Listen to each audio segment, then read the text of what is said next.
রাজনীতিতে আসছেন বিএনপির ভারপ্রাপ্ত চেয়ারম্যান তারেক রহমানের একমাত্র মেয়ে barrister Zaima Rahman. BNP chairperson Khaleda জিয়ার মৃত্যুর পর এই প্রশ্ন রাজনৈতিক অঙ্গনে এখন তুঙ্গে। অবশ্য বাবা তারেক রহমানের সঙ্গে বা তার প্রতিনিধি হয়ে বিভিন্ন অনুষ্ঠানে যোগদান এই আলোচনার জন্ম দিয়েছে আরো আগেই। সর্বশেষ দাদি খালেদা জিয়ার মৃত্যুর পর শোক জানাতে আসা ভারতের পররাষ্ট্রমন্ত্রী ডক্টর এস জয়শঙ্করের সঙ্গে বৈঠকে তারেক রহমানের সঙ্গেও ছিলেন জাইমা রহমান। সব মিলিয়ে উঠছে প্রশ্ন, খুব শিগগিরই কি রাজনীতিতে পা রাখবেন তারেক কন্যা? জিয়াউর রহমান ও বেগম খালেদা জিয়ার নাতনি এবং তারেক রহমানের একমাত্র মেয়ে হিসেবে জাইমা রহমানের রাজনীতির আলোচনায় আসা প্রায় অনিবার্যই ছিল। তবে জাইমা রহমান দীর্ঘদিন ছিলেন দৃশ্যপটের বাইরে, না আন্দোলনে, না বক্তৃতায়, না দলীয় কোনো পদপদবি। কিন্তু সাম্প্রতিক বিভিন্ন অনুষ্ঠানে যোগ দেওয়ার বিষয়টি বলে দেয় শিগগিরই হয়তো রাজনীতিতে তার পদার্পণ ঘটবে।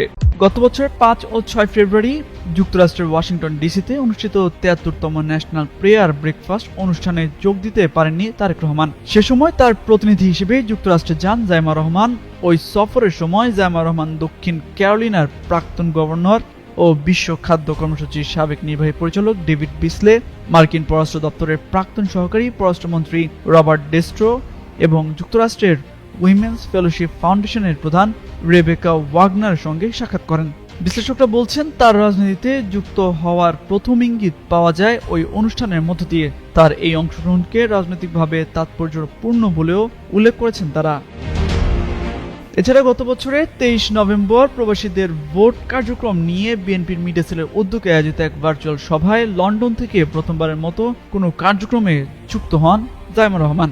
সেই অনুষ্ঠানের বিষয়ে বিএনপি মিডিয়া সেলের সদস্য আতিকুর রহমান রুম্মন বলেন, ব্যারিস্টার জাইমা রহমান একটি ভার্চুয়াল সভায় যোগ দিয়েছিলেন, সেখানে তিনি বক্তব্য রেখেছিলেন। এর একটি ভিডিও ক্লিপ সামাজিক যোগাযোগ মাধ্যমে ভাইরাল হয়েছে।